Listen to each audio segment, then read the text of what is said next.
जागो और तब तक नहीं रुको जब तक लक्ष्य ना प्राप्त हो जाए। उठो मेरे शेरों, इस भ्रम को मिटा दो कि तुम निर्बल हो। तुम एक अमर आत्मा हो, स्वच्छंद जीव हो, धन्य हो, सनातन हो। तुम तत्व नहीं हो, ना ही शरीर हो। तत्व तुम्हारा सेवक है, तुम तत्व के सेवक नहीं हो।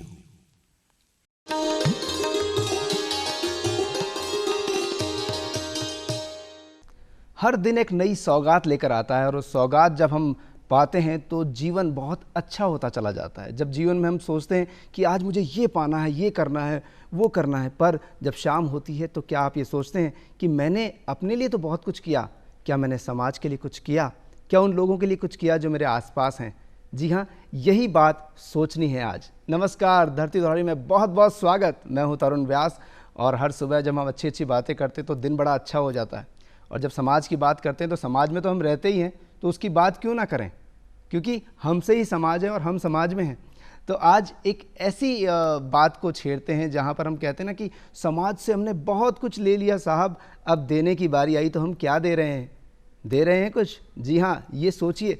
और ये सोचते सोचते हम आज आपको एक ऐसी शख्सियत से मिलवाते हैं जो कि समाज को बहुत कुछ देती है। उन्होंने सोचा कि मैंने बहुत कुछ सीखा है, बहुत कुछ जाना है, बहुत कुछ पाया है, अब मैं दूंगी। तो ऐसी शख्सियत से मुलाकात करवाते हैं जिन्होंने बहुत से ऐसे समाज सेवा के काम किए, साथ ही कैंसर पीड़ितों के लिए काम किए, साथ ही ऐसी ऐसी बातें की जो कि आप सुनकर चौंकेंगे और कहेंगे वाह, ऐसा भी हो सकता है। तो आइए स्वागत करते हैं मानसी सांखला जी। बहुत बहुत स्वागत धरती दुरारी के मंच पर। थैंक यू तरुण जी, धन्यवाद, बहुत बहुत धन्यवाद आपका। बहुत बहुत शुक्रिया, आप यहाँ पर आए थैंक यू हैं। सो और यूँ कहें कि पूरा समाज जब हमें देख रहा है तो वो भी जान रहे, बहुत से लोग आपसे लाभान्वित हुए, वो भी देख रहे होंगे कि हमारे लिए इन्होंने बहुत कुछ किया। तो सबसे पहली बात, ये मानसी सांखला जो अभी हम देख रहे हैं, बहुत कुछ काम कर रही हैं, जब बच्ची थी तो कभी ये सोचती थी कि मैं ऐसा कुछ करूँगी? तरुण जी, अगर बात करूं बचपन की, तो बचपन में तो यूं लगता था कि बस ठीक है, किसी को ज़रूरत है मेरी, किसी को किसी चीज़ की आवश्यकता है तो मैं इसकी मदद करूं। हाँ, ये फील हमेशा रहता था कि मदद वाला जो नेचर था ना, जो देने वाला, जो गिविंग नेचर मेरा हमेशा से ही रहा। बट कभी ये नहीं सोचा था कि समाज में जाके और उस लेवल पे मैं इतने बड़े और इस टाइप के काम कर पाऊंगी। जी।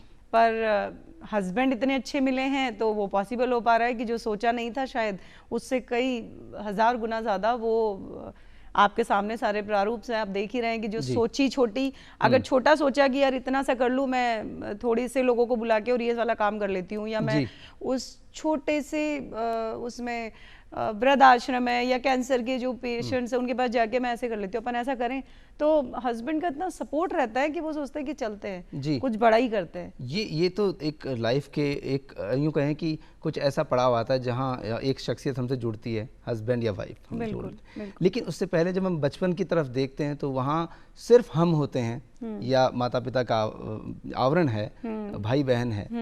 तो उस बचपन के बारे में बताइए, कहाँ पैदाइश हुई और फिर कैसे पले बढ़े आगे? बेसिकली मैं रहने वाली तो जयपुर की हूँ। जैसे पापा का गांव के हैं, विलेज से बिलोंग करते हैं पेरेंट्स मेरे। मेरा जो जन्म हुआ है वो अहमदाबाद में हुआ है। कुछ टाइम के लिए मम्मी पापा वहाँ गए थे और मेरा जन्म वहीं का है। उसके बाद जब मैं छोटी थी तो मुझे यहीं आ गए हम लोग गाँव में जी। कुछ टाइम हमने गाँव में ही बिताया और गांव में बिताने के बाद जैसा आप समझते ही हैं, गांव में बहुत सारा अर्न नहीं होता, खेती बाड़ी से सब चीज़ें नहीं हो पाती। और तो इसी वजह से फिर पापा ने सोचा कि थोड़ा शहर की तरफ चला जाए। तो शहर में आके उन्होंने छोटा मोटा अपना काम शुरू करना शुरू किया। तब फिर भाई बहन, मैं थी, फिर भाई, फिर बहन, ऐसे 4 भाई बहन है एक्चुअली हम जी, जिसमें मैं बड़ी हूँ। तो जब छोटी सी बड़ी होती गई तो छोटे भाई बहन भी थे, तो बस उन्हीं के साथ में मस्ती और ये सब, पर हमेशा बड़ा फील रहा क्योंकि बड़ी थी तो लगता था कि छोटे भाई बहनों के साथ, पर मैं उनके साथ अपना बचपन एंजॉय कर लेती थी, खेल लेती थी। जो बचपन था वो गांव की गलियां, वो खेत खलिहान, और वो गांव कौन सा था और वहाँ पर की कुछ मस्तियाँ, जैसे कहीं हम खेत में जाकर किसी के कोई आम तोड़ लिए हो, ऐसा कुछ भी हुआ? बहुत हुआ, बहुत हुआ। कौन सा गाँव था? बहुत हुआ। सांभरिया करके एक गाँव है, गोनेर के आगे है, जो मेरा गाँव है। पापा पुश्तैनी जिसे गाँव कहते हैं। बहुत किया ये तो, मतलब कैरियाँ बहुत लगती थी गांव के आसपास किसी बाग में, तो बंद भी रहता था, तो बड़ा किया ये तो हमने कि वहाँ की ही खानी है हमें, कैरी इमली। तो ये दीवार फांद फांद के ये काम बहुत किया फ्रेंड्स के साथ मिलके, कैरी तोड़ना और इमली खाना डेली। मतलब एक टेस्ट वही वाला लग गया था कि नहीं, मैं अगर आज वो वाली इमली या कैरी नहीं खाऊंगी ना तो पता नहीं मेरा दिल नहीं निकलेगा।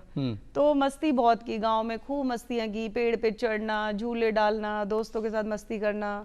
और चूंकि जानवर भी होते थे घर में तो वो भी हमारे तो दोस्त जैसे ही होते थे, कभी ऐसा लगता नहीं था जैसे आज लगता है बच्चों को मामा डॉगी आ गया या ये हो गया, गाय है। हमें नहीं लगता था, हमें लगता था फ्रेंडली है। हम तो उनके साथ बहुत ऐसे रहते थे। मेरी तो बहुत सारी फोटोज भी उनके साथ, इतना इमोशनल अटैचमेंट कि जानवरों के साथ भी मेरे कई पिक्स है आज भी बचपन में, मैं मतलब रोने लग जाती थी, इतना ज्यादा अटैचमेंट। जी, ये अटैचमेंट हो जाता है ये और हाँ, ये पशु प्रेम है। तो यहाँ पर हम देखें कि आसपास जब हम देखते हैं आज के दौर में थोड़ा सा चेंज, पशुओं में भी चेंज हम महसूस करते हैं। बहुत ज़्यादा। तो वो वहाँ पर कुछ ऐसा होता है कि इतने सारे केसेस हो जाते हैं, पर उस वक्त जो वो दौर था वहाँ पर सब कुछ ऐसा लगता था कि सब कुछ एक जैसा सा है, इंसान और पशु बराबर चलते थे। आज हम गाय को अगर रोटी देते हैं तो वो रोटी नहीं ग्रहण कर पाती, कारण ये कि हम लोग स्वच्छता की तरफ बहुत ज़्यादा ध्यान नहीं दे पा रहे, इतना नहीं दे पा रहे जो हम देखते हैं अक्सर। क्या होता है, हम कर रहे हैं, सब बहुत प्रयास चल रहे हैं, पर जब हम कोई कचरा फेंक दिया, कोई थैली है, तो ये नहीं करना चाहिए। तो इसके लिए भी समाज में बहुत से ऐसे कार्य होते हैं, तो इसके लिए आपने भी कुछ किया ऐसा? देखिए, इस काम के लिए और इस टाइप के जो स्वच्छता से रिलेटेड काम है ना, ये भी काफ़ी कोशिश करते हैं, काफ़ी लोगों को समझाते भी हैं। आसपास का सबसे पहले तो क्या होता है, अपने आसपास के एरिया को ही अपन क्लीन करना शुरू करें। बहुत बाद की बात है कि दूर तो अपन तब जाएंगे। बहुत ही इम्पोर्टेंट आपने एक बात बोली, मैं इससे बहुत आपका मतलब एग्री भी करती हूँ कि बहुत ही अच्छी बात है कि गाय क्या है, आज हम गऊ माता करते हैं, आप उस पूछते हो, आप उसे ये करते हो, बट क्या हो रहा है, कचरा इतना है, पॉलीथीन इतने हैं, वो कितने किस तरीके से वो उस पॉलीथीन को खा रही है, फिर उनमें बीमारियां इतनी हो रही है। तो आप उसकी पूजा बाद में कीजिए ना, सीधी सी सिंपल सी बात है। मैं तो ये मैसेज देती हूँ और मैं कोशिश भी बहुत करती हूँ, बट अब जितना हो पा रहा है, जितने लोग जुड़ पा रहे हैं, जो जिनकी सोच अच्छी है, जो माइंड से अपने साफ है, दिल से साफ है, जिनको लगता है कि नहीं यार ये गलत चीज़ है, हमने यूज़ करा और कहीं भी पॉलीथीन फेंक दी, उसने गाय ने उसे खा लिया, फिर बाद में आप भी समझ रहे हैं क्या हो रहा है। देखिए, क्या इसमें बहुत अच्छी ये बात है कि हम यूँ देखते हैं कि ये सब चीज़ें बहुत कम हो गई हैं, लेकिन फिर भी एक दर्शकों से आग्रह, अनुरोध कि स्वच्छ भारत अभियान में हम सब जुड़े हैं, हम सब काम कर रहे हैं। तो सरकार अपना इतना अच्छा काम कर रही है, योगदान एक नागरिक का बहुत ज़्यादा इम्पोर्टेंट हो जाता है। हम सब लोग मिलकर छोटा छोटा योगदान अपना करेंगे ना, तो पूरा भारत स्वच्छ भारत बन जाएगा। और यहाँ पर आपने बहुत अच्छा समझाया कि किस तरीके से ये हमें ध्यान रखना है और होना भी चाहिए ऐसा। और मैं तो यही संदेश भी ये देना चाहूँगी कि प्लीज़ आप कोशिश कीजिए कि अपने आसपास गंदगी ना रहे, अपने आसपास कोई भी कचरा कोई दूसरा कर रहा है तो आप उसे प्यार से समझाइए। अदरवाइज बहुत सारी चीज़ें ऐसी होती है कि कई ये होता है कि नहीं फेंक रहे हैं तो आपकी कौन सी जगह है, आपकी जगह में नहीं फेंक रहे हैं।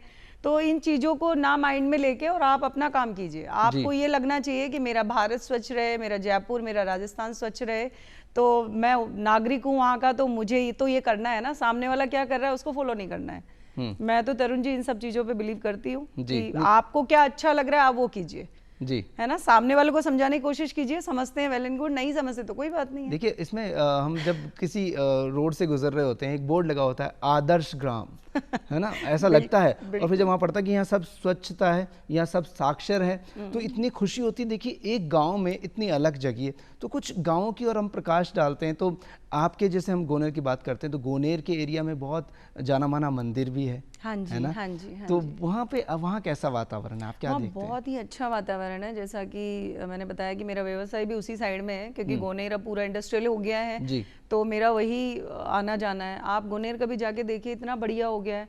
और जाहिर सी बात है, स्वच्छता पे जैसा आपने कहा, राज्य सरकार और केंद्र सरकार का भी काफ़ी है। राज्य सरकार ने अभी भी गोनेर में आप जाएंगे ना, बिल्कुल क्लीन हो गया है, वहाँ का जो रोड है वो सब बड़े होंगे। लगता है कि अब हमारे गांव भी ना काफ़ी सुंदर और बहुत ही ज़्यादा स्वच्छ नज़र आने लगे। फील नहीं होता कि गांव में गए। गोनेर हो गया, गोनेर से आगे जैसे मैंने बताया मेरा गांव सांवरिया है, तो वो भी जाते हैं। वो वाली चीज़ें नहीं रहती जैसे बचपन में हम हुआ करते थे कि खेलते खेलते नाली में गिर गए तो नाली जा रही थी। अब तो फील ही नहीं होता कि गाँव है जब अब मैं जाती हूँ। और जब मैं गांव में एंट्री करती हूँ तो मुझे बिलीव नहीं होता, जाती तो बहुत कम हूँ। लेकिन जैसे हम देखते हैं कि जब एक लड़का एक लड़की को देखने आता है उसके गांव में, तो वो वाकया भी आपके साथ हुआ ही है। फिर शादी हुई, तो जब वो आए थे आपके गांव, तो क्या उन्होंने देखकर ये कहा था कि गोरी तेरा गांव बड़ा प्यारा? एक्चुअली पता है क्या था, मैं वही बचपन के बाद गांव से, जैसे मैंने कहा कि शहर में हम लोग शिफ्ट हो गए थे, तो हम लोग शहर में ही थे और ये आए तो शहर में ही थे, पर दादी मतलब आफ्टर एंगेजमेंट मेरी दादी एक्सपायर हो गई थी, तो ये लोग गांव गए थे। तो गांव गए थे, हाँ, तो ये लोग गांव गए थे, तो ये शुरू से ही हस्बैंड बड़े शाई से थे, तो इनको तो गांव मुझे लगता ही नहीं है, नज़र उठा के इन्होंने गांव देखा भी है, बट इन्हें लगा कि लग नहीं रहा था कि गांव है तुम्हारा, पर इन्हें अच्छा लगा ये, मतलब वहाँ तो नहीं बोल पाए, पर वापस आके घर पे बोला कि गांव लग नहीं रहा था, गांव जैसा मुझे लगा पता नहीं कौन से गांव में जाना पड़ेगा मुझे, तो इनको काफ़ी कंफर्टेबल लगा, क्योंकि ये दिल्ली से बिलोंग करते हैं ना, तो अब आप समझ सकते हैं दिल्ली का कोई पर्सन अगर गांव में जाएगा तो उसको थोड़ा सा अजीब लगेगा। नहीं, लेकिन वो गाएगा यही कि हाँ, गोरी तेरा गाँव बड़ा प्यारा, है ना। और आप जब गांव में रहते हुए जब आपने पढ़ाई लिखाई की, तो वो जो पढ़ाई लिखाई के ऊपर यूँ कहें कि एक इंस्पिरेशन जहाँ से आती है ना, कहते हैं कि गांव में जब पढ़ाई लिखाई होती है तो आसपास बच्चा किसी को देख के बहुत इंस्पायर्ड होता है कि भाई मैं ऐसा बनना चाहता हूँ, तो क्या ख्याल आता था कि मैं किसकी तरह बनना चाहती हूँ? मैंने तरुण जी गांव में ना बहुत ज़्यादा पढ़ाई नहीं की, मतलब एक तो मैं बड़ी थी, तो जब शहर आए पापा मम्मी, तो छोटे 2 भाई बहन और थे, तो उन्होंने मुझे दादी और चाची चाची के पास ही छोड़ा कि बेबी जाते हैं, थोड़ा सा सेट होंगे फिर उसके बाद लेंगे, तो मेरी पढ़ाई लेट ही शुरू हुई देखा जाए तो एक तरह से। तो वहाँ पे मैं बहुत छोटी क्लासेस में गई, तो गांव के लिए तो मैं नहीं बोलूँगी कि गांव में मैंने स्टडी करी है, पर मैंने शहर में आके करी है, वो भी मैंने गवर्नमेंट स्कूल में ही करी है जी। तो जब गवर्नमेंट स्कूल में मेरे एक प्रिंसिपल थे गवर्नमेंट स्कूल में, मैं उनको देख के हमेशा इम्प्रेस होती थी, छोटी क्लास में ही थी, 2nd या 3rd में, तो जब मैं उन्हें देखती थी, उनके आव भाव और उनका जो लीडिंग करने का जो तरीका था, बच्चों से कैसे बात करना, टीचर्स को कैसे मतलब किस तरीके से वो बहुत ही अच्छी शख्सियत थे मेरी लाइफ में ना, पहली टाइम में जो मतलब मैं 2nd 3rd में क्या थोड़ा सा लेट आई, जैसा कि मैंने बताया कि मैं बड़ी थी तो मुझे लेट ही डाला, तो मैं इतनी समझदार हो गई थी कि मुझे लग नहीं रहा था कि मैं अभी छोटी हूँ, जैसा मैंने बताया भी आपको। तो वो जो मेरे प्रिंसिपल से ना, उनसे मैं बहुत इम्प्रेस हुई जी। उनका एक तरह से सभी चीज़ों को संभालना, बच्चे अगर थोड़ा सा किसी चीज़ में पार्टिसिपेट नहीं कर रहे हैं तो उनको कैसे उनको मोटिवेट करना है। अब उस टाइम में मुझे ऐसा लगता नहीं था कि इतना पोलाइट, इतना प्यार से या इस तरीके से कोई किसी को, और वो भी गर्ल्स को जी, कि बहुत अच्छे से वो पुश करेगी, नहीं बेटा आपको ये करना है। हाँ, मुझे तो मैं पता नहीं क्यों उनसे मुझे लगता था वो बहुत ही दयालु, बहुत ही पुश करने वाले कि नहीं बेटा करना चाहिए, आप ऐसे परिवार से हो, मिडिल क्लास फैमिली से हो, तुम्हारे अंदर क्वालिटी है, भले ही ना हो, खेलना ना होता हो, बट वो जो अप्रिशिएशन रहती थी ना उनके माइंड में, वो मुझे बहुत इम्प्रेस। ये बात बहुत अच्छी है कि पहले जब हम स्कूल्स की बात करते हैं, टीचर्स की उस वक्त बात करते हैं, जो ज़्यादातर गेस्ट यही कहते हैं कि मेरे टीचर ने मुझे बहुत एनकरेज किया, आगे बढ़ाने की कोशिश की। अच्छा, मुझे ये बताइए कि स्कूल में कैसा आपका वो यूँ कहें कि स्कूल का परिवेश जो था, उसमें आपकी क्या फीलिंग थी? कुछ कई लड़कियां जो होती है वो बिल्कुल लीडरशिप लिए होती हैं, कुछ लोग एवरेज होते हैं। आप सही कह रहे हैं और सही पर्सन के सामने भी कह रहे हैं क्योंकि मैं कुछ ऐसी ही थी जी। फिर हमने वो गवर्नमेंट से, जब गवर्नमेंट स्कूल में मैंने 2-3 साल किए, वहाँ से मैंने कुछ सीखा मेरे जो प्रिंसिपल से उनसे। उसके बाद मेरा प्राइवेट में एडमिशन होता है, 6-7 में मेरा एडमिशन प्राइवेट में होता है, जहाँ पे मेरे को बहुत अच्छी दोस्त भी मिली, और वहाँ का जो मेरा एक्सपीरियंस है, या यूं कहूँ कि बचपन वाली चीज़ें, लीडरशिप वाली चीज़ें, दबंग रहना, ये करना वहाँ किया। वहाँ पे मैं हेड गर्ल भी रही, 10 तक का स्कूल था, क्वाइट था, बहुत सारी चीज़ें करना मुझे बड़ा अच्छा लगता था कि नहीं मुझे करना है, और मस्ती भी करते थे, स्पोर्ट्स में भी थे, स्पोर्ट्स में कैप्टन भी रहती थी, खो खो कबड्डी मुझे बहुत पसंद थे, तो उसमें मेरे प्रिंसिपल, मेरे टीचर्स थे, वो मुझे पुश करते थे, तो मुझे मज़ा आता था खेलने में।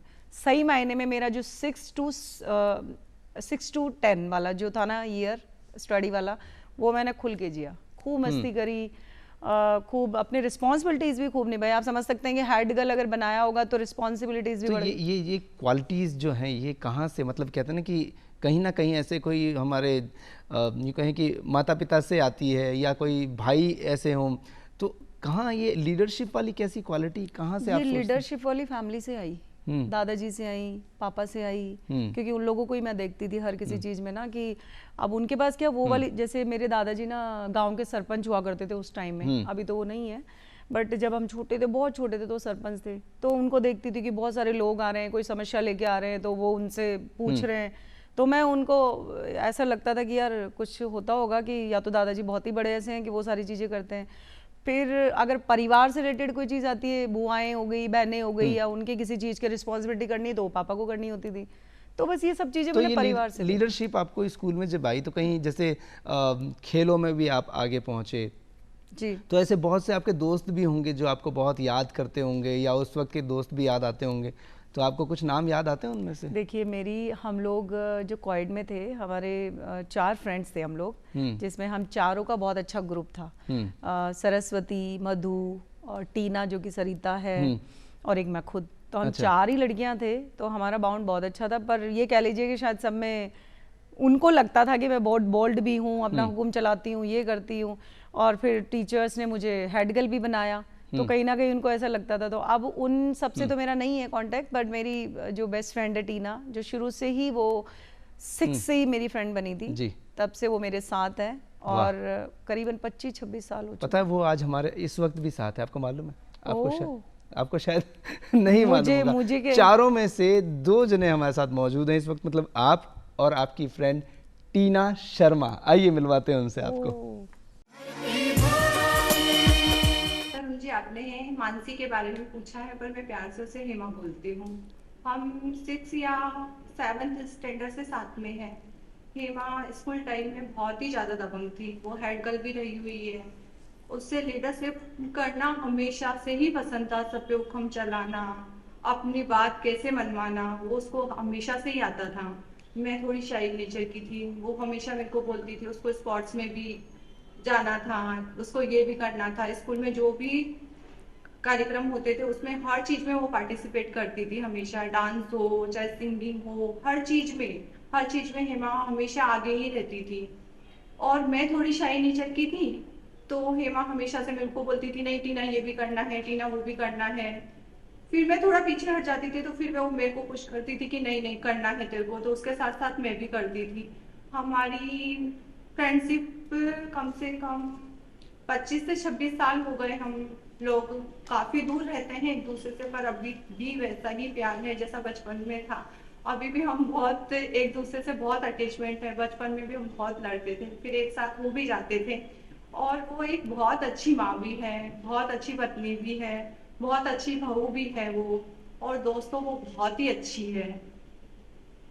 हमेशा से ही बहुत अच्छी रही है हेमा, मेरे तो बहुत दिल के करीब रही है।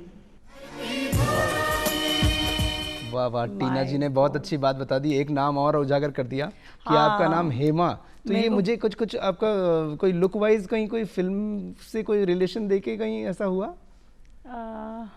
लुक वाइज फिल्म से रिलेशन ऐसा कभी नहीं था। घर में प्यार से पापा मुझे हेमा ही कहते थे। अच्छा। तो ये भी मुझे हेमा ही बोलती थी, हेमा ही मेरा पियर में सब लोग मुझे इसी नाम से जानते थे। तो इसको बहुत वही नाम आज भी ये उसी नाम से बोलती है। ससुराल में सब बोलते हैं ये हेमा कौन है, तो उसको लगता है कि नहीं ये मेरी फ्रेंड है। टीना मेरी बेस्ट फ्रेंड है, और जैसा कि उसने बताया सच में ही वो बहुत शाय थी, बहुत ज्यादा। उसको इतनी ज्यादा शर्म आती थी, तू कैसे कर लेती है ये सब कैसे। फिर भी स्पोर्ट्स में कभी नहीं गई है वो, मेरी उससे झगड़ा भी बहुत होता था। तो वो कभी कभार मेरे कहने से ना, वो जैसे अपन स्कूल में जो स्वतंत्रता दिवस और गणतंत्र में पहले बहुत मनाते थे, अब तो खैर कहाँ होता है इतना, पर उस टाइम हम लोग रेडी रहते थे हमेशा। तो इसको ये था कि भाई चलो इसने बोला है मेरी फ्रेंड है, तो वो सरस्वती माता वाला रोल करके वो करके बैठ जाती थी कि ठीक है मैं तेरे कहने पे ना मैंने ये वाला रोल कर लिया है। तो वही सब चीजें। ये आप मोटिवेशन देती रहे अपने फ्रेंड्स को भी, और शुरू से ही ये आप में ये था कि हाँ एनकरेज करना है दूसरों को। तो ये समाज सेवा अपने आप में बहुत बड़ा नाम है, लोग सुनते हैं समझते हैं पर करते बहुत कम है, क्योंकि समाज सेवा एक बहुत बड़ी बात है। तो यहाँ समाज सेवा का आपके मन में बीज कब उत्पन्न हुआ, या आपको कब लगा कि मुझे कुछ करना चाहिए सोसाइटी के लिए? ये अभी 4-5 साल पहले ही थोड़ा सा जब मुझे लगा, बच्चों के साथ मैं जाती थी कोई आश्रम से, या मैं कुछ जैसा ये अभी सोशल मीडिया भी बहुत होता है और फ़ोन पे भी अपन काफ़ी सारी चीज़ें देखते हैं, तो मेरे क्या है कि एक मेड जो घर में काम करते हैं वो आती थी, तो उसके साथ ना बहुत सारी प्रॉब्लम्स थी। तो जब वो आती थी तो अपने बारे में बताती थी, तो मुझे लगता था कि यार किसी के लिए कुछ किया जाए। तो किसी के लिए तो क्या पता था, पर उसके लिए जब मैंने देखा तो उनके गांव में ही काफ़ी ऐसा माहौल था जैसे लड़कियों को नहीं पढ़ाना है, ठीक है, और अगर एक बार शादी हो गई है तो बहू को बाहर नहीं निकलना है, कुछ भी उसमें क्वालिटी हो नहीं कराना है। तो मुझे लगा कि यार इन सब के लिए मुझे कुछ करना चाहिए। मैं पढ़ी लिखी हूँ और महिला हूँ, तो ये कोई दोष थोड़ी ना हुआ किसी में कि महिलाओं में कुछ कर नहीं सकती। तो मुझे वहीं से मैंने शुरू किया, मैंने उसकी मदद की। उसकी जो लड़की थी, बेटी थी उसको मैंने स्कूल में दाखिला करवाया, उसको पढ़ा। हालांकि बहुत अगेंस्ट भी हुए उसके जो परिवार वाले थे कि पता नहीं कौन सी मैम है जिसके ये काम करती है, वो इसको ऐसे कर रही है। आप समझ सकते हैं कि गाँव का कैसा माहौल होता है। तो अगर आप किसी को भी ऐसे बंदे को एडवाइस देंगे या उसको लेके कहीं चलना चाहेंगे ना, तो आपको वो गलत ही मानेंगे कि वो ठीक नहीं है, वो गलत राय दे रही है तेरे को, ये मुझे ये सब नहीं करना चाहिए। आज वो पढ़ भी रही है, उसके बच्चे भी पढ़ रहे हैं, सब चीज़ें सब नॉर्मल है। तो तभी से मुझे लगा कि सभी के लिए कुछ ना कुछ करना चाहिए। तो आपने उनकी लाइफ में उजियारा कर दिया, अच्छी बात है। एक्चुअली मैं ऐसा बोलूँगी नहीं, बट मैंने उन्हें रास्ता दिखाया और कोशिश करी उन्होंने, क्योंकि उनके कोशिश करे बिना तो हो नहीं सकता था। तो ये तो आपके मन में भाव उत्पन्न हुए, लेकिन वो भी भाव होंगे जब आप कॉलेज में होंगे, तो आप पढ़ रहे होंगे, तो उस वक्त ये सोच रहे होंगे कि मुझे अब ये बनना है। जैसे ख्वाब होता है कि IAS बनना है, डॉक्टर बनना है या इंजीनियर की तरफ जाना है, कुछ ऐसा ख्वाब था? तरुण जी, पता है ये सब चीज़ें मेरे अंदर थी नहीं। मैं थी तो गांव से भी थी, शहर से भी थी, कॉम्बिनेशन वाला था मेरा। पर जैसे पहले वाले टाइम में ना SST करके और B.Ed करके और ये सब वाली चीज़ों में टीचर बनना है सबसे मोस्ट इम्पॉर्टेंट। तो यही वाला मैंने देखा गांव में कि यार उसको टीचर बनना है जी। डॉक्टर बहुत कम ऐसे होते थे, IAS RAS बहुत होते थे। हाँ, मेरे मन में एक ख्याल था कि मुझे IAS ऑफिसर बनना है, मैं पढ़ाई करूँगी, वो करूँगी। बट कुछ फैमिलियर, कुछ भी कह लीजिए कि बैकग्राउंड बहुत स्ट्रांग नहीं था, फाइनेंशियली भी, और इसमें तो मैं थोड़ा सा बैक हो गई। शादी के बाद हस्बैंड ने बहुत कोशिश करी, बट नहीं हो पाया। तो सिचुएशंस ऐसी हुई कि बट उन्होंने मेरा सपोर्ट किया। लेकिन आप जो काम कर रहे हैं वो अपने आप में बहुत बड़ा काम है। एक उस काम की बात करते हैं, जब आपके मन में वो भी ख्याल कब आया, ये बताइए, कि जब आपने कहा भी कि गांव में ज़्यादातर जो हैं वो टीचर बनना चाहते हैं, B.Ed उस वक्त करते थे, तो टीचर गांव में पढ़ाते हुए आपने देखा कि ये घूंघट में रहकर पढ़ा रही हैं, ये क्या वो था कि फिर आपने उनको सम्मान करने के लिए क्या वो पूरा एक सिनेरियो समझाइए ना, कैसे किया?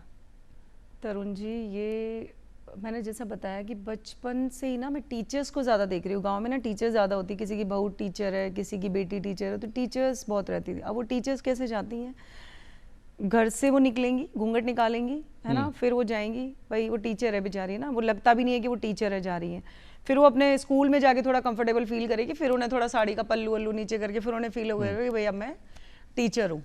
तो पता नहीं क्यों मेरे मन में ऐसा ख्याल आया कि IAS RAS और RJS बड़े बड़े ऑफिसर्स जो भी बनते हैं, हम बड़े खुश होते हैं, समाज में नाम करते हैं, हर ग्रुप में उनका फोटो चलता है, हर किसी को लगता है अरे आज वो थे, उनके बेटे थे, वो ऐसे बन गए हैं जी, वो IAS ऑफिसर बन गए हैं जी, चलो चलो बुके लेके उनका स्वागत करते हैं जी।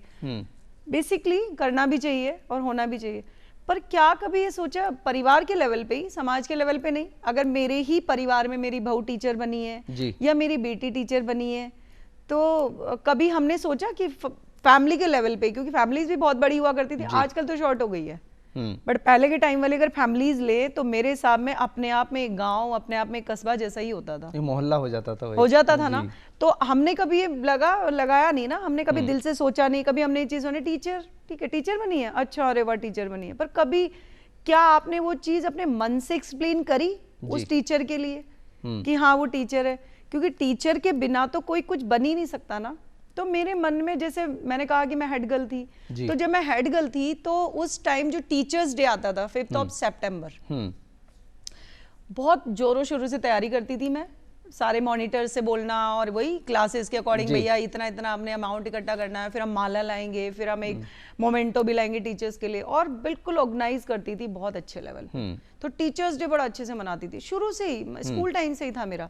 फिर जब मैं इस लेवल पे आई हूँ, मैं थोड़ा फाइनेंशियली भी ठीक है कि भाई ठीक है, मुझे वो वाला चीज नहीं करना कि मुझे तरुण जी को कहना है या मुझे उसको कहना है कि भैया अपन ये काम कर रहे हैं तो आप आओ, पता नहीं तरुण जी क्या सोचे या कौन क्या सोचे। ठीक बात। तो मैंने हस्बैंड से डिस्कशन किया, तो वो मतलब फर्स्ट टाइम ही वो एग्री हो गए, सबसे बड़ी खुशी की बात। जी। कि वो एग्री हो गए। मैंने बहुत छोटे लेवल पे सोचा कि अपन ऐसे करते हैं, अपन एक है ना टीचर्स को बुला के, और 5 सितंबर को पता नहीं मन कर रहा है, तो हमारे ही समाज के एक बना हुआ है हॉस्टल, गर्ल्स हॉस्टल, तो मैंने कहा वहाँ बुलाते हैं जो भी अपने समाज के टीचर्स हैं, उन्हें बहुत स्पेशल फील होगा, करके देखें ऐसा कुछ। पता नहीं क्यों अंदर से मन में हुआ कि बहुत साल पहले ये किया जाता था, क्यों नहीं मैं फिर से करूं जी। तो ये चीज जब मैंने करी, और आप इमेजिन नहीं करेंगे कि अल्टीमेट, मतलब ऐसी ऐसी टीचर्स, और टीचर्स को जो खुशी मिली ना, मैं सच में दिल से उसी में मैं बहुत सेटिस्फाइड हुई। वो टीचर्स जो मेरे यहाँ आई, और कई टीचर्स, कहाँ की टीचर्स मुझे नहीं पता, वो आज भी मुझे देखती है, कहीं मिलती है सोशल पे, तो उनको लगता है कि oh ma'am thank you so much, आपने इतना अच्छा किया। अब मैं उन्हें जानती नहीं हूँ, बट वो मेरे पास आई, उन्हें क्या फील हुआ क्या नहीं हुआ, बस वो अलग है। आप इमेजिन कीजिए स्टेज पे जब अनाउंस किया, काफी सारे टीचर्स हैं, हमने छोटा सा उनका एक सम्मान समारोह रखा था, उसमें जब टीचर्स का अनाउंसमेंट होता गया, टीचर्स आते गए, उनको शॉल और उनको माला और ये सब, तो वो अपने आप को किसी बड़े ऑफिसर से कम फील नहीं कर रहे थे। राइट। मुझे जो फील कराना था ना, एग्जैक्टली वो फील कराना था।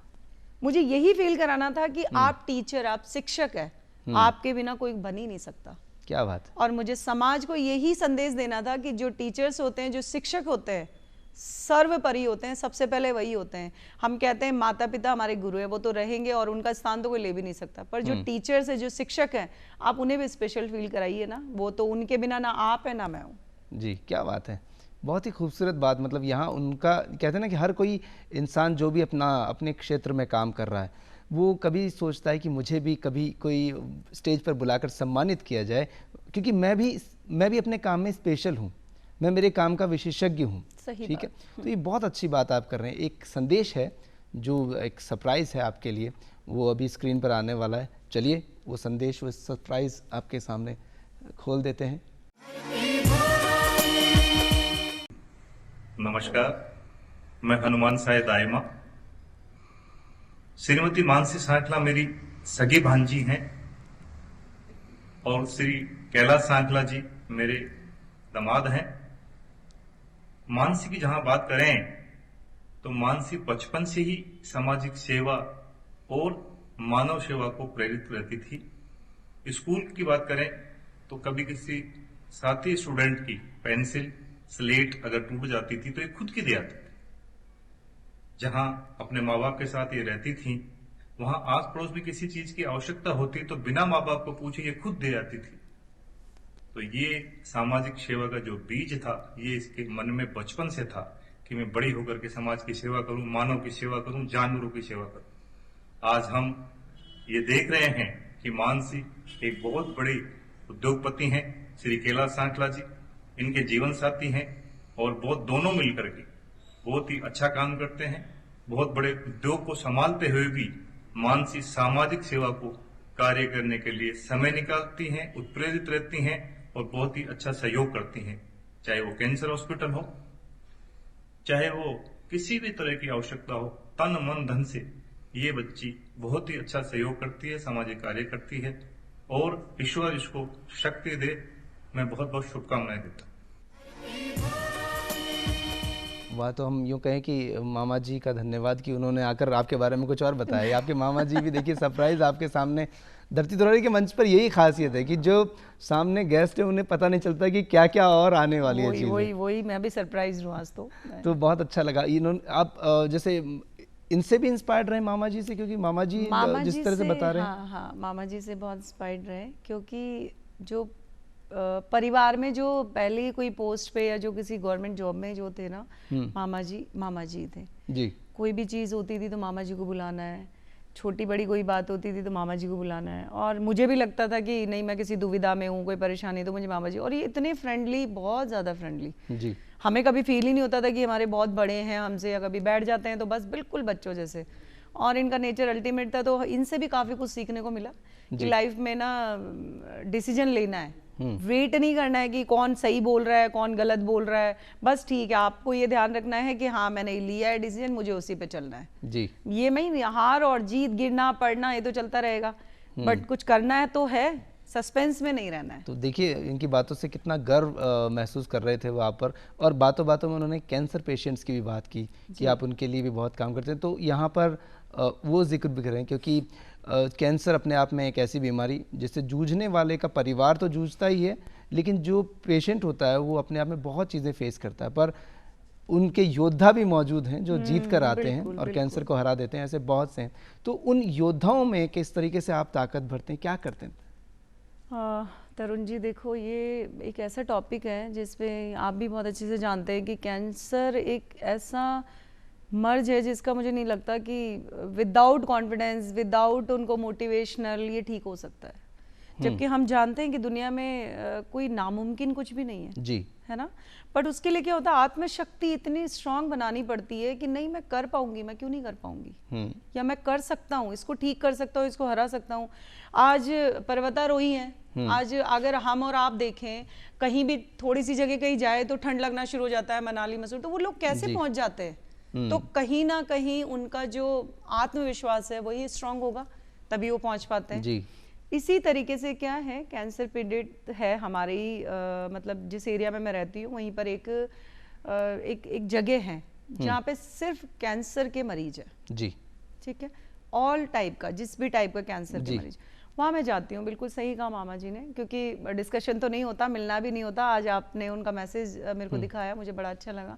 मिलना नहीं होता बट वो देखते रहते हैं जी, कुछ ना कुछ चीजें देखते रहते हैं। कभी कुछ वीडियोस बने शेयर करती हूँ मामी के साथ, मामी जी के साथ, तो उनको पता रहता है। ये जो जगह है ना, यहाँ पे बहुत सारे कैंसर पीड़ित हैं, ज्यादातर बुजुर्ग महिलाएं जी। और आप इमेजिन नहीं कर सकते, आप अभी अनजान है, मतलब आप समझ लीजिए कि वो एक पिक्चर है जो मैं आपको सिर्फ दिखा रही हूँ। जब मैं वहाँ गई ना पहली बार, और फर्स्ट टाइम मैं कब गई, मेरे बेटे के बर्थडे पे। मेरे बेटे का बर्थडे आता है तो मेरा बेटा बहुत इनोसेंट है, उसको ऐसा लगता है कि मम्मा पार्टी वार्टी नहीं करो, कुछ अच्छा ऐसा करते हैं। तो मुझे भी ऐसा लगा कि बेटा अगर ऐसा करता है तो यार मैं कुछ ऐसा ही करती हूँ। तो कुछ फूड पैकेट्स हमने बनवाए और मुझे लगा इसको अच्छा लगना चाहिए कि नहीं करेंगे पार्टी, ऐसा कुछ करते हैं। तो जब हम वृद्धाश्रम और ये सब करते करते करते करते हम वहाँ पहुंचे तो वहाँ पे फीमेल्स ज्यादा कैंसर की पीड़ित जी, और इतना उनका कॉन्फिडेंस बहुत लूज, समझ रहे हैं, वो बिल्कुल ऐसे समझ चुकी अपने आप को कि हम तो अब खत्म है, अब थोड़े दिन जिएंगे, ये है बस आंसू बहना, किसी का गले का कैंसर, किसी से बोला नहीं जा रहा। मेरा बेटा भी बहुत सहम गया था देख के।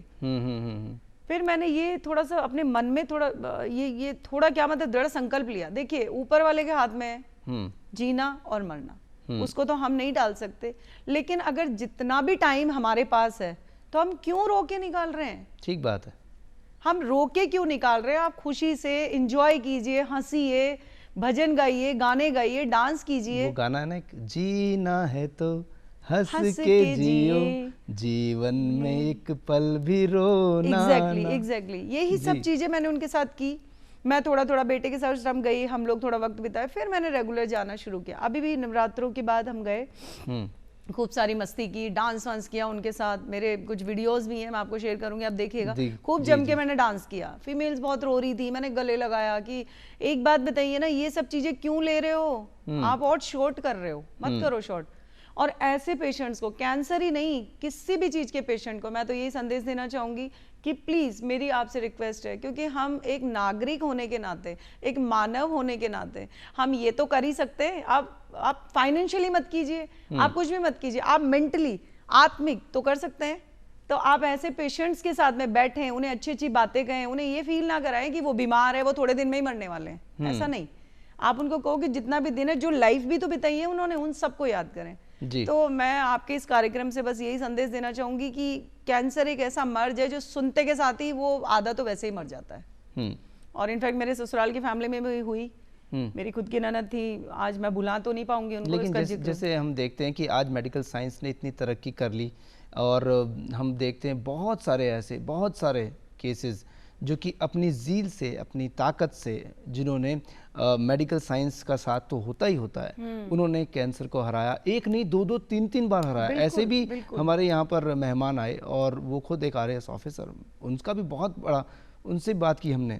तो ऐसे ही देखिए क्या एक बहुत सी फहरिस्त है। तो हम इन लोगों को देखें या ऐसे लोगों से प्रेरित हों तो मेरे ख्याल में कोई सी भी दिक्कत हो इंसान की, वो दूर हो सकती है। किस तरीके से आप उसमें मदद करती हैं इनमें? जैसे आप कैंसर पेशेंट से मिलती है तो क्या कोई भजन संध्या है, क्या करते हैं? हाँ, भजन संध्या करते हैं मोस्टली। तरुण जी जब बैठते हैं तो वो, मैं कोशिश करती हूँ कि मैं कितनी भी देर उनके साथ रहूँ, 1 घंटा रहूँ, 2 घंटे रहूँ, तो भजन संध्या करते हैं। कुछ ग्रुप की महिलाएं हैं जो कि आसपास की हैं, वो आते हैं, वो सब भजन वजन गाते हैं, हम नाचते हैं उनके साथ, डांस करते हैं। मैं कोशिश करती हूँ कि घंटे 2 घंटे सही वो भूल जाए कि वो कैंसर के पीड़ित है और वो बीमार है, और सही में यही होता है। तो जब उनकी खुशी, जो उनके मूवमेंट और बॉडी में होते हैं, जब वो डांस करते हैं, तो मुझे उनका जो फीलिंग एक एक फील करती हूँ मैं उनके फेस पे कि वो भूल गए हैं कि उनके कैंसर हो रहा है। तो ये कोशिश करती हूँ, थोड़ा काउंसलिंग करती हूँ जितना हो पा रहा है, जितना जैसे इसमें कहीं होता है, जैसे हम कोई ऐसे सामग्रियों से मदद करते हैं या कोई दवाइयों से मदद, या कहीं कुछ उनके इलाज में हम मदद करते हैं। मैं उनके काउंसलिंग से रिलेटेड करती हूँ, काउंसलर कोई अलॉट करके उनकी काउंसलिंग कराना। फूड जो लोग खाना पसंद करते हैं वो फूड मैं भिजवा देती हूँ, फ्रूट्स भिजवा देते हैं। तो ये सब छोटी छोटी चीजें हैं जो हो जाती है जी। बहुत अच्छा काम कर रहे हैं, और ये होना भी चाहिए क्योंकि हम इंसान हैं तो इंसानियत को पहचानना चाहिए, क्योंकि इंसानियत ही तो मेन चीज़ है। अच्छा, यहाँ एक बात करते हैं, आप कई बुज़ुर्गों से मिलते हैं, तो यहाँ पर एक चीज़ और देखी जाती है कि आजकल तो हम कहें शिक्षा तो हर चीज़ की है। प्रौढ़ शिक्षा की जब हम बात करते हैं तो पहले वही नहीं कि स्लेट पर क ख ग सिखाया जाए, आजकल उससे भी आगे हम बढ़ गए क्योंकि डिजिटल दौर में है, मोबाइल में। तो प्रौढ़ शिक्षा के लिए भी आपने कुछ किया? जैसे प्रौढ़ शिक्षा के लिए यही था कि जब छोटे थे तब तो दादी को पढ़ाते थे, एक स्लेट पे क ख लिख के दादी को बताते थे कि हाँ दादी ये था। अब आजकल तो मोबाइल हो गया है जी। पापा बहुत पढ़े लिखे नहीं है, ससुर साहब बहुत पढ़े लिखे नहीं है, तो उनको भी लगता है 2-2 मिनट में मोबाइल कैसे। तो बस मुझे लगता है कि वो मोबाइल के बारे में बताना या उनको वो सिखाना ही बहुत अच्छी बात है कि वो उस पर भजन सुन ले, वो उस पर न्यूज़ वगैरह देख लें, आपका धरती दोरारी देख ले, तो बहुत सारी चीज़ें ऐसी होती है कि चैनल्स वो लोग उस पर देख लें। तो बस कोशिश यही रहती है कि जितना हो सके, आजकल तो मोबाइल ही लोग चला रहे हैं, तो मैं मोबाइल से रिलेटेड ही हेल्प कर देती हूँ, मदद जी। यहाँ पर एक शिक्षा की हम बात करें, यहाँ जो दर्शकों मैं चाहता हूँ कि सबको मिलनी चाहिए, क्योंकि हमारे पास, सबके पास एक मोबाइल है और हम मोबाइल की शिक्षा भी प्राप्त करते हैं कैसे चलाया जाए, चाहे हम किसी भी उम्र के हैं। ख़ास तौर पर जब हम बुज़ुर्गों की बात करते हैं तो पूरी लाइफ का पैसा होता है अकाउंट में, जितना भी होता है वो कोई साइबर फ्रॉड से चला जाता है, जस्ट बिकॉज ऑफ एक छोटी सी नॉलेज नहीं है हमें कि हम OTP नहीं देना चाहिए, कोई भी बैंक हमें कॉल नहीं करता, ऐसी बहुत सारी बातें हैं। तो ये सब चीज़ें हमें जाननी चाहिए, और इसके लिए मेरे को लगता है कि समाज में और अलग की ज़रूरत है, क्योंकि आए दिन ऐसे केसेस आते हैं। ऐसी चीज़ें होती हैं और हुई भी है, कई जानकारों के साथ हुई है। तो मैं भी वही कोशिश करती हूँ कि पहले अपने घर से शुरू करके, और फिर काफ़ी सारी चीज़ें कि OTP रहता है, फ्रॉड कॉल्स भी बहुत सारी आती हैं कि आपके बेटे को किडनैप किया है, आपके बेटे का एक्सीडेंट हो गया, ये सब चीज़ें भी हुई है कई, जैसे नॉन के साथ में। तो इन सब चीज़ों में नहीं आना चाहिए, ये तो सब अब क्योंकि सोशल मीडिया इतना ज़्यादा हो रहा है, तो ये सब चीज़ें फ्रॉड ही हो रहा है। OTP बेसिकली, OTP देने से भी आपका बहुत बड़ा नुकसान हो सकता है। तो इन सब चीज़ों में समझाना, जैसे बुजुर्ग होते हैं या फिर जो मेट्स होते हैं जो उस लेवल के, उनको नहीं पता, हालांकि हर किसी को शौक है कि बड़ा फ़ोन रखना है, बट उन्हें ये नहीं पता ना कि मुझे कौन सी चीज़ बतानी है, कौन सी नहीं बतानी। मैं एक एग्जांपल यहाँ दूँ दर्शकों, मैं जैसे मेड की बात चली तो मेरे को उन्होंने बताया, जो हमारे घर पर आती हैं, उन्होंने कहा कि देखो कल है ना 1 से 2 के बीच में सोना बिल्कुल 20,000 रुपये हो जाएगा। तो ऐसे ऐसे फेक वीडियोस और ये चीज़ें आप देखकर कभी भी भ्रमित ना हुआ करें। और मोबाइल ऐसी चीज़ है जहाँ पर बहुत फ़ायदे भी हैं तो बहुत नुकसान भी हो सकते हैं। हमें जैसे बुज़ुर्ग महिलाओं की बात करें या प्रौढ़ शिक्षा, जैसे हम हर चीज़ की बात करें, शिक्षा मेन जो होनी चाहिए, तो प्रौढ़ शिक्षा में बुज़ुर्ग महिलाओं के लिए भी बहुत सारी जानकारियाँ देनी चाहिए उन्हें, क्योंकि घर पर हैं तो वो देखते मोबाइल, सब लोग देख रहे होते हैं। तो आप बताएं इस बारे में, आप कुछ कर रहे हैं ऐसा? इस बारे में बस यही है कि भाई जो महिलाएं, बुजुर्ग, उनको नहीं पता होता बहुत सारी चीज़ें, उनको भी लगता है कभी कभी कि वो फ़ोन में ना एक फ़ोन आया था, उसने ऐसे कहा कि भैया आपका ना लोन पास हुआ है इतने का, तो मैं कुछ OTP भेजता हूँ, जैसे मेरे ही घर में हुआ ऐसा। तो मैंने कहा आपने दे तो नहीं दिया? कि नहीं मैंने दिया नहीं, मुझे मिला ही नहीं, क्योंकि पता ही नहीं होता ना, फोन को बहुत अच्छे से रन नहीं करना जानते। अगर बाई चांस वो दे देते तो आप समझते हैं आज हर किसी के नाम से बैंक में अकाउंट है, हर किसी के नाम से कुछ ना कुछ हम करते हैं। तो कि नहीं मुझे मिला ही नहीं इसलिए मैंने नहीं दिया। तब मैंने समझाया कि वो देना ही नहीं था, आपको वो सब चीज़ें करनी ही नहीं थी। तो आप भी अपनी फ्रेंड्स के साथ बैठो ना, तो मैंने कहा आप भी बताना, जब पार्क घूमने जाओ ना तो ये संदेश देना कि मेरी बहू ने या मेरी बेटी ने ना मुझे ये सब चीज़ें करी है, तो वो भी अलर्ट होंगी इन सब चीज़ों से। जी। तो ये चीज़ें बस घर से ही निकलती हैं, क्योंकि जब कंपनी बनती है और जब कंपनी में बात चलती है, अरे ऐसा हुआ था तो मेरी बेटी ने, मेरी बहू ने मुझे ऐसा समझाया, तो तुम लोग भी ऐसे मत करना, तो वो मैसेज कन्वे होता है। जी। तो इसी तरीके से छोटी छोटी कोशिश जारी है। तो चलिए एक इन बातों के बीच में फिर से आपको सरप्राइज कर देते हैं हम। एक मैसेज और है आपके लिए। काफी लंबे समय से मानसी जी सांकला सामाजिक सेवा से जुड़ी हुई है। शेखावटी वस्त्र बैंक के माध्यम से गरीबों के लिए वस्त्र आदि कई वस्तुएं इकट्ठा करते हैं और गरीबों तक पहुंचाने का ये कार्य काफी लंबे समय से मानसी जी सांकला वस्त्र बैंक की जो टीम है उसके साथ मिलकर ये कार्य कर रही है। इसके अलावा मानसी जी सांकला कई सामाजिक संगठनों से जुड़ी हुई है। इसके अलावा अपना आर्थिक सहयोग भी करती हैं। इन सभी सेवाओं के लिए मैं मानसी जी सांकला को बहुत बहुत धन्यवाद देता हूं। साथ ही साथ इनके उज्जवल भविष्य की कामना भी करता हूं। वाह, ब्रजेश जी ने भी बहुत अच्छा मैसेज दिया, आपके बारे में बताया। अच्छा, यहाँ इन्होंने बात में ये एक ग्रुप की बात की, क्योंकि हमारे शेखावाटी अंचल का आपके यहाँ कोई ग्रुप है जिसके लिए आप जो करते हैं, थोड़ा उस समाज सेवा के बारे में बताएं। तरुण जी, ब्रजेश जी ने जो बात बोली बिल्कुल सही बोली, क्योंकि कुछ चीज़ों में ये भी मेरे से जुड़े हुए रहते हैं। एक शेखावाटी ग्रुप है हमारा। शेखावाटी साइड के जितने भी लोग हैं जो प्रवासी यहाँ पे रह रहे हैं, उनका हमने एक ग्रुप बनाया हुआ। ग्रुप इन द सेंस कि उनको ये फील ना हो कि यार हम शेखावाटी से आके जयपुर में अकेले हैं, हमारा कोई है ही नहीं। तो वो गाँव वाली जो फीलिंग है ना, वो हमने यहाँ दी हुई है। करीबन 400-500 की फैमिलीज है, तो गेट टुगेदर भी करते हैं साल में एक बार। तो मस्ती वही पूरा शेखावाटी उतार देते हैं वहाँ पे, कि वही डांस और वही सब चीजें, वही खाना उसी टाइप का, वो बाजरे वाली रोटी चटनी और ये सब।